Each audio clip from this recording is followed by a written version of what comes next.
Bom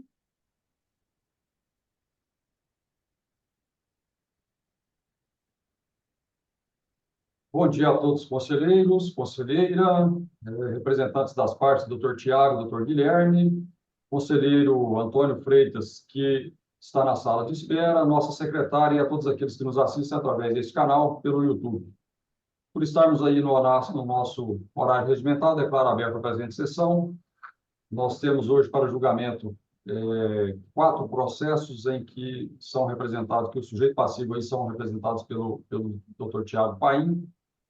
Sendo assim, eu vou dar início à sessão anunciando o item 1 da pauta, que é o processo 40.123.00100.7107, em que é recorrente Flora Produtos de Higiene e Limpeza S.A., sendo relator o conselheiro Dr. Henrique Celso de Castro Santana, o qual, estando em condições, peço profira o relatório, por gentileza. Bom dia, senhor coordenador, demais presentes. Senhor coordenador, eu peço licença para não proferir o relatório, uma vez que é indicativo de vista por parte da minha revisora, a qual passo a palavra para maiores explicações. Bom dia, senhor coordenador. Bom dia a todos. Eu gostaria de pedir vista do presente processo e, se possível, o retorno para o dia 20 de maio.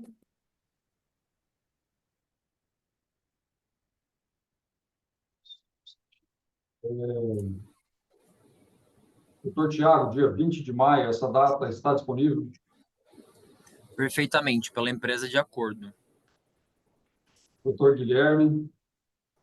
Bom dia, senhor coordenador, demais participantes dessa sessão, pessoas que aguardam seus processos, secretária Laura. A representação concorda com a data, senhor coordenador. Obrigado.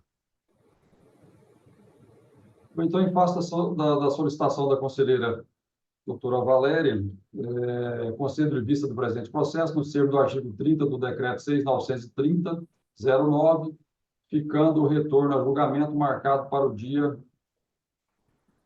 20 de maio.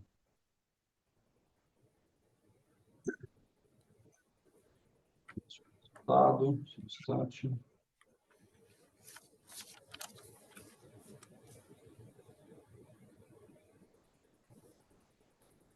Dando sequência,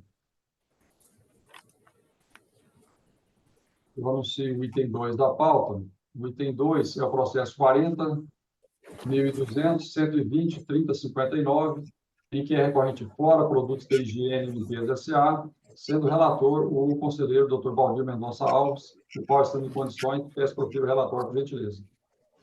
Pois não, senhor coordenador, bom dia, conselheira Valéria, conselheiro Josimar, conselheiro Henrique, conselheiro Antônio, que aguarda na sala, doutor Guilherme pela Fazenda, doutor Thiago pela parte, secretária Laura e demais pessoas que nos acompanham aqui pela nossa transmissão.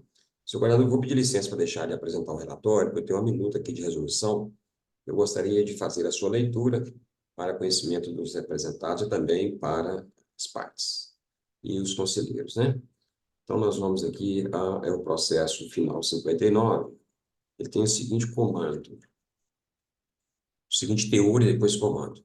Considerando que consta nos autos que o sujeito passivo adquiriu em operação interestadual mercadorias destinadas ao uso ou consumo do estabelecimento, sem o pagamento integral do ICMS diferencial de alíquota, no valor de R$ 621.464,76, conforme demonstrativo anexados aos autos e, por consequência, deverá pagar o imposto acrescido das combinações legais, multa do valor do tributo, totalizando assim a valores originais, R$ 1.242.929,52. Foi mencionado como suportivo infringido o artigo 11, parágrafo 1º, inciso 2, a linha A minúsculo da Lei 11.651/91, combinado com o artigo 4º, parágrafo 1º, inciso 2, a linha A minúsculo, e artigo 20, parágrafo 1º, inciso 4, a linha A, inciso 1 do decreto 48.52/97, proposta a finalidade do artigo 71.3, A minúsculo da Lei 11.651/91, com redação da 17.917/2012. Considerando que no julgamento singular, após diligência e acatamento de parte dos argumentos do sujeito passivo, as folhas 76, consta a sentença 883/2022, com o dispositivo de conhecer da impugnação, não haver nulidade do feito, sem nem necessidade de realização de nova diligência, não acatar o pedido de redução da multa e, com isso, dar-lhe parcial provimento pela procedência parcial com redução de ICMS a ser exigido no valor de R$ 612.671,70, acrescidas combinações legais, conforme planilhas com os cálculos contidos em mídia digital de folhas 67, cujo resultado encontra-se as folhas 71, devendo ser observado o disposto na súmula 9 de 2022, artigos 167 e 167-A do CTE. E a Fazenda Pública foi intimada o resultado do julgamento e ela comparece às folhas 84 com despacho 568 de 2022, concordando com ele. Considerando que, ao serem intimados os resultados do julgamento singular, o sujeito passivo comparece às folhas 90 com seu recurso voluntário, reapresentando os argumentos defensórios, finalizando as folhas 112, com os pedidos de improcedência do auto de infração e, caso assim não seja entendido, que seja cancelado o lançamento em razão da inconstitucionalidade e ilegalidade da base de cálculo adotado pelo Estado de Goiás, que não corresponde ao valor da operação, que sejam excluídos do lançamento os produtos cuja responsabilidade seja do remetente, que os períodos de levantamento fiscal anteriores a março de 2018 sejam excluídos do lançamento nos termos do protocolo ICMS 41/2008, 82/2011 e 83/2011, e, subsidiariamente, que a multa seja afastada ou, ao menos, reduzida em virtude de seu caráter confiscatório e que os juros sejam limitados à taxa Selic. Pediu ainda que as intimações sejam endereçadas ao representante legal sob pena de nulidade e juntou documentos. Também mídia digital. Considerando que o sujeito passivo comparece também às folhas 118 até 124, juntando memoriais, tratando especialmente deste pátio, as folhas 121, com 5 argumentos em 6 fundamentos, sendo, primeiro, classificação da jurisprudência do STF, do tema 1093, de repercussão geral, que é inconstitucional a cobrança do ICMS de FAO antes da vigência da lei complementar, sendo também 2022. Segundo, que o Estado de Goiás renova no direito material ao estabelecer como base de cálculo para o ICMS de FAO valor diferente do que aquele observado da operação. Terceiro, que foram incluídos no levantamento a exigência do sujeito passivo do DIFAL devido pela remetente. Quarto, que a multa aplicada é confiscatória nos termos que viola o princípio do não confisco, esculpido no artigo 150, inciso 4 da Constituição Federal de 88. 5, a não incidência de juros sobre a multa punitiva. E 6, que deve ser reconhecida a impossibilidade de cobrança de juros percentual superior ao fixado pela taxa Selic. Considerando que o sujeito passivo processual, que o sujeito processual julgador é um dos destinatários da prova, porém não é o único, uma vez que a prova tem que pôr destinatários todos os sujeitos passivos, sujeitos do processo, considerando que nos termos do artigo 19 da Lei 16.469, todos os meios legais são hábeis para provar a verdade dos fatos em litígio, considerando que os servidores e agentes públicos envolvidos no processo administrativo tributário têm o dever de zelar pela correta aplicação da legislação, pugnando pela defesa e no interesse público, a legalidade e a preservação da ordem jurídica, conforme extrai do artigo 2º da Lei 16.469, considerando que o processo administrativo tributário preza pela observância dos princípios da verdade material, do contraditório, da ampla defesa, e que, além de ser uma das destinatárias das provas, o sujeito processual julgador é competente para determinar a realização de diligência, com amparo no artigo 19, parágrafo 3º, inciso 2 da Lei 16.469, resolve converter o julgamento em diligência, encaminhando os autos à JEPO para que seja o sujeito passivo intimado na pessoa do seu representante legal, para que no prazo de 30 dias de sua intimação apresente planilha com segregação dos produtos que possuem base de cálculo para ICMS de FAO em valor diferente do que aquele observado para a operação, considerado como base dupla para efeito de análise deste corpo de julgadores e pela autoridade fiscal, relativo aos produtos arguídos no fundamento 2 de seu memorial juntado às folhas 121 dos autos. Esse é o inteiro teor, senhor coordenador, demais conselheiros, representantes da nossa resolução, e se for considerada aprovada, senhor coordenador, já pode ser considerada lida também. Obrigado. Doutor Tiago, como que o senhor se manifesta em relação à proposta de resolução do parte do conselheiro Valdir? Coordenador Ricardo, aproveitando, gostaria de dar bom dia a todos nessa ocasião. Eu gostaria de tirar uma dúvida. Com essa proposta de diligência, caso aprovado pelo colegiado, eu poderia fazer fundação oral no retorno do julgamento, correto? Sim, no momento é apenas em relação à proposta da resolução. A manifestação em relação ao mérito dos autos é no retorno. Perfeitamente, eu estou de acordo pela empresa em relação à proposta de resolução do conselheiro relator. Obrigado. Doutor Guilherme. A representação fazendária concorda, sim, com a proposta do nobre relator, doutor coordenador. Obrigado. Obrigado. Doutor Josmar. Bom dia a todos. Estou de acordo com a proposta apresentada pelo conselheiro Valdir. Doutor Henrique. A todos, eu concordo com a proposta apresentada pelo conselheiro relator Valdir. Doutora Valéria. Acompanha a proposta do conselheiro relator? Obrigado. Bom, então a terceira Câmara do Conselho Administrativo Tributário decidiu por unanimidade de votos por encaminhar os autos ao sujeito passivo para cumprimento de comandos constantes aí da resolução elaborada pelo conselheiro relator. Eu observo que a resolução foi lida e aprovada em sessão cameral.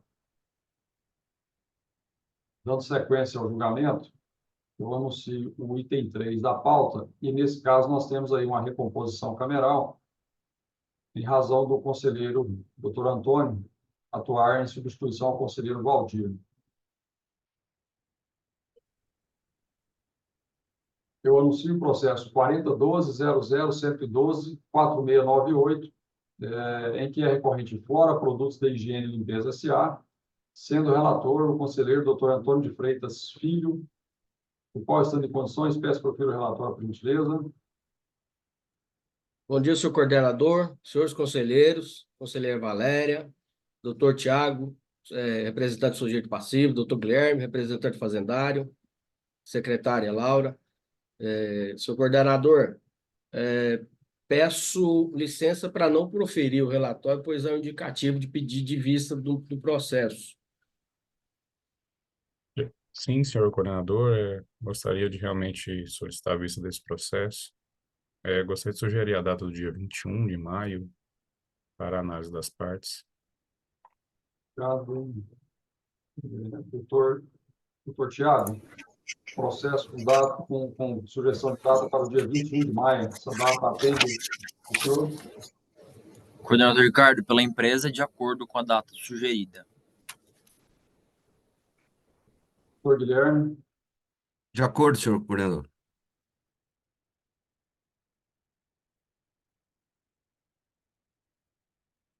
Bom, então, em face da solicitação do conselheiro, Dr. Josimar Rodrigues Duarte, concedo vista do presente processo, nos termos do artigo 30 do decreto 6.930, ficando o retorno ao julgamento marcado para o dia 21 de maio.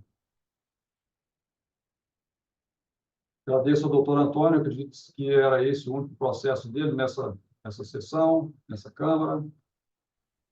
Obrigado, bom dia a todos. Bom dia.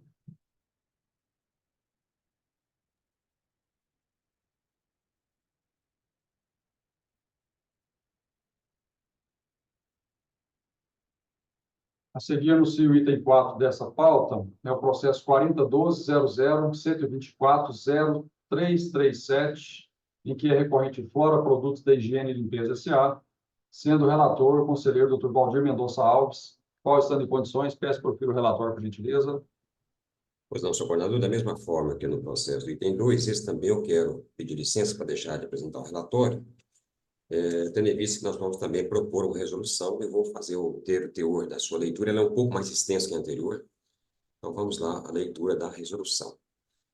Considerando que consta nos autos que o sujeito passivo omitiu registro de documentos fiscais de entrada na escrituração fiscal digital EFD, sem emissão de CMS conforme demonstrativos anexados aos autos e, por consequência, fica obrigado ao pagamento de multa formal no valor de R$ 787.327,43. Foi mencionado, com o dispositivo infringido, o artigo 64 da Lei 11.651/91, combinado com os artigos 356C, parágrafo 2º, 356D, 356F e 356K do Decreto 48/52/97, proposta do artigo 71A, maiúsculo, inciso 4, a linha A minúsculo, parágrafo 3º da Lei 11.651/91, com redação da Lei 19.965/2018. Considerando que no julgamento singular, após diligência e acatamento de parte dos argumentos, as folhas 92, consta a sentença 3068/2022, as folhas 97, apresentando o seu relatório circunstanciado nos fatos que motivaram a autuação, a impugnação apresentada, o resultado da diligência, determinado e a manifestação do sujeito passivo, mencionando os fundamentos que entende serem aplicáveis, e as folhas 107 exala dispositivo de conhecer da impugnação, negar o provimento, para em preliminar não acolher nenhuma nulidade e entendendo não ser necessária a realização de nova diligência, e no mérito, dando parcial provimento para julgar parcialmente procedente no valor de multa formal proposta na revisão no valor de R$ 688.273,76, conforme consta o termo aditivo de folha 55, devendo pagar o imposto mais combinações legais e que seja limitada a correção monetária e os juros de mora aos índices da taxa Selic, conforme o 9 do CAT. Considerando que, ao ser intimado o resultado do julgamento singular, o sujeito passivo comparece às folhas 115, com seu recurso voluntário, tratando da tempestividade dos fatos que estão contidos nos autos da condenação em primeira instância após a realização de diligência, reapresentando todos os fatos já apresentados, enfatizando cada um deles, notadamente quanto à falta de intimação para cumprimento da diligência, sendo apenas intimado para prestar esclarecimentos, pedindo nova diligência com este fim, para se evitar cerceamento ao direito de defesa. Reafirma que o levantamento fiscal é precário, citando jurisprudências, reitera o erro na premissa de fiscalização, cita que efetivou o registro das notas fiscais emitidas como de entrada, trata das mercadorias recusadas, que não concretizou as operações, citando exemplos, afirma a impossibilidade de aplicação dos juros sobre as multas, bem como não há incidência de juros sobre multa antes da lavatura do auto de infração, finalizando as folhas 142 com os pedidos de preliminar o retorno dos autos em distância originária, para se evitar o cerceamento de defesa, com nova diligência em sede de impugnação com prévia intimação do recorrente e com expressa indicação de que se trata de diligência para instrução de julgamento do CAT, e caso ultrapassado, que novamente seja intimado para apresentação do recurso voluntário, e se mesmo assim não for acatado, que seja o auto julgado pela nulidade por cerceamento e no mérito totalmente improcedente pelos argumentos apresentados, bem como que as intimações sejam efetuadas em nome do representante legal. Considerando que o sujeito passivo compareça às folhas 148 até 154, juntando memoriais, tratando especialmente deste parte, as folhas 149, com síntese dos argumentos em 4 fundamentos. Primeiro, que é a patente de cerceamento do direito de defesa, pois não houve intimação regular na fase singular para que o sujeito passivo se defendesse, pois faltou intimação sem ser cientificado de que tratava-se de procedimento para cumprimento de diligência anteriormente determinado pelo CAT. Segundo, que a autoridade fiscal partiu da presunção e notas de terceiros para embasar o auto de infração, assumindo a ocorrência do fato tirador sem se munir de qualquer verdade, pois a recorrente não reconhece mais de 75% das operações que ensejaram a lavratura do auto de infração. Terceiro, que a autoridade fiscal deixou de considerar que parte dos documentos de entradas que utiliza para exigência da multa decorre de operações de aquisição de lenha, cavaco ou de produtores rurais, situações essas que ensejam a emissão da nota fiscal de entrada pela recorrente e não documento de saída emitido pelo remetente. E quarto, que a autoridade deixou de considerar que parte dos documentos de entrada que utiliza para exigência da multa decorre de operações que não se concretizaram, pois as mercadorias não foram aceitas por critérios qualitativos ou quantitativos, com a emissão, inclusive, do nota fiscal de evolução. Considerando que grande parte das mercadorias relacionadas nos CFOPs são provenientes de insumos que poderiam ser utilizados na produção oriunda de outros estados e outra grande parte de mercadorias próprias que foram vendidas a terceiros e que provavelmente estariam retornando à empresa, considerando que o sujeito processual julgador é um dos destinatários da prova, porém não é o único, uma vez que a prova tem por destinatários todos os sujeitos do processo, considerando que nos termos do artigo 19 da Lei 16.469, 2009, todos os meios legais são hábeis para provar a verdade dos fatos em litígio, considerando que os servidores e agentes públicos envolvidos no processo administrativo tributário têm o dever de zelar pela correta aplicação da legislação, pugnando pela defesa do interesse público, da legalidade, da preservação da ordem jurídica, conforme extrai do artigo 2º da Lei 16.469, considerando que o processo administrativo tributário preza pela observância dos princípios da verdade material, do contraditório, da ampla defesa, e que, além de ser um dos destinatários das provas, o sujeito processual, o julgador, é competente para determinar a realização de diligência, com amparo no artigo 19, inciso 3º, parágrafo 3º, inciso 2 da Lei 16.469, resolve converter o julgamento em diligência, encaminhando os autos à JEP para que seja o sujeito passivo intimado na pessoa do seu representante legal, para que, no prazo de 30 dias de sua intimação, atenda os seguintes comandos. Primeiro, considerando que o principal motivo ensejador da defesa é que faltou intimação para que fossem apresentados documentos e argumentos esclarecedores sobre a composição dos produtos que ensejaram o levantamento e levando em conta a quantidade de códigos do CFOP de mercadorias adquiridas mencionadas nos autos para os anos 2018 e 2019, a seguir listados, encaminhe os autos ao sujeito passivo para que possa elaborar uma planilha comprobatória dos motivos do não registro, tomando-se para cada um dos CFOPs listados e suas especificidades que demandam registro em livros fiscais.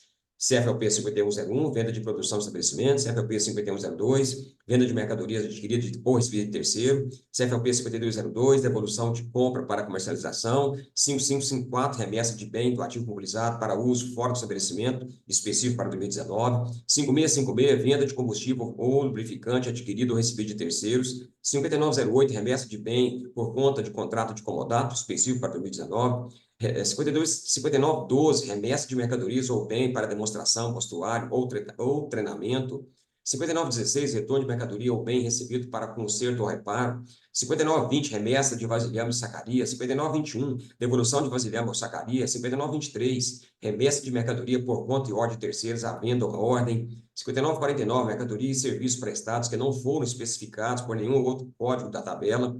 6101, vendas interestaduais de produtos que foram transformados ou produzidos por elas mesmas. 6102, venda de mercadorias adquiridas ou recebidas de terceiro. 6123, venda de mercadoria adquirida ou recebida de terceiros emitida para industrialização por conta e ordem do adquirente, sem transitar pelo estabelecimento do adquirente. 6202, devoluções de mercadorias adquiridas por serem comercializadas, cujas entradas tenham sido classificadas como compra para comercialização.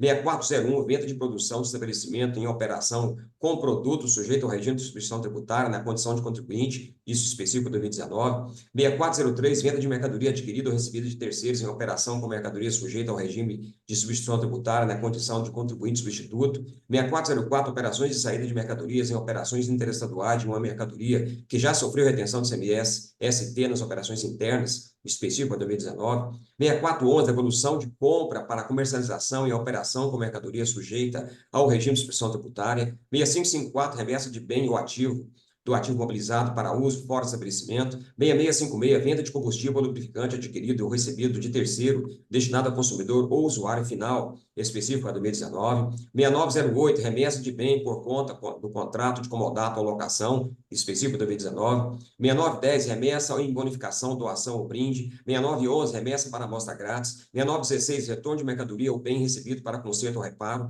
6920, remessa de vasilhame ou sacaria. 6921, acondicionar os líquidos adquiridos em cada remessa pela fábrica.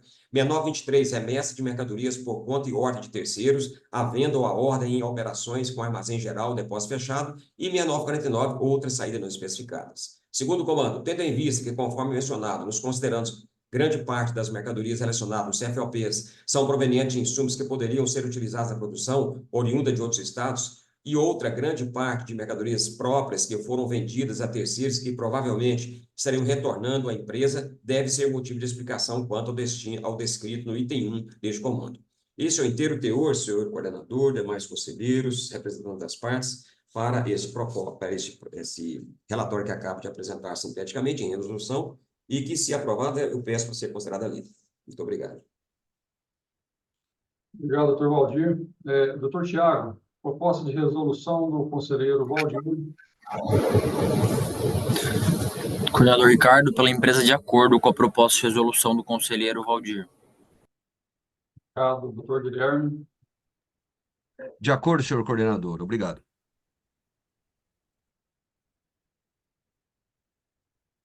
Doutor Josmar. De acordo com a proposta, eu acho que o contribuinte trazendo essas informações aos autos ficará mais inteligível para que possamos julgá-lo. Estando em acordo aí, relator e revisor, algum voto discordante? Ou então a terceira Câmara do Conselho Administrativo Tributário decidiu por unanimidade de votos por encaminhar os autos ao sujeito passivo para cumprimento de comandos constantes da resolução elaborada pelo conselheiro relator. Eu observo que a resolução foi lida e aprovada em sessão cameral com a concordância das partes. E assim nós terminamos, então, esses 4 processos. Agradeço a presença do doutor Tiago. Coordenador, posso, por gentileza, tirar uma única dúvida? Pode sim.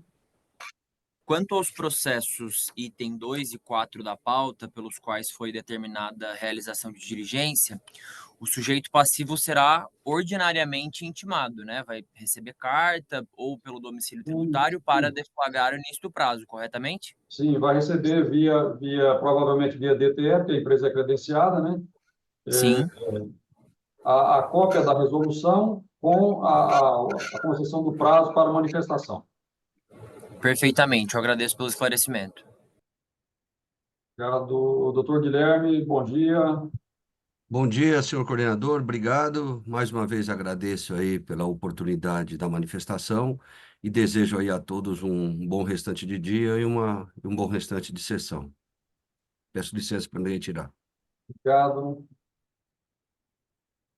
Bom, senhores conselheiros, terminamos aqui essa sessão. Não temos mais nenhum processo nem da pauta nem de retorno. Eu encerro, assim, a presente sessão e convoco todos novamente para a sessão de amanhã, às 8h30, neste mesmo canal. Muito obrigado. Agradeço a todos. Obrigado. Bom dia. Bom restante de dia de trabalho.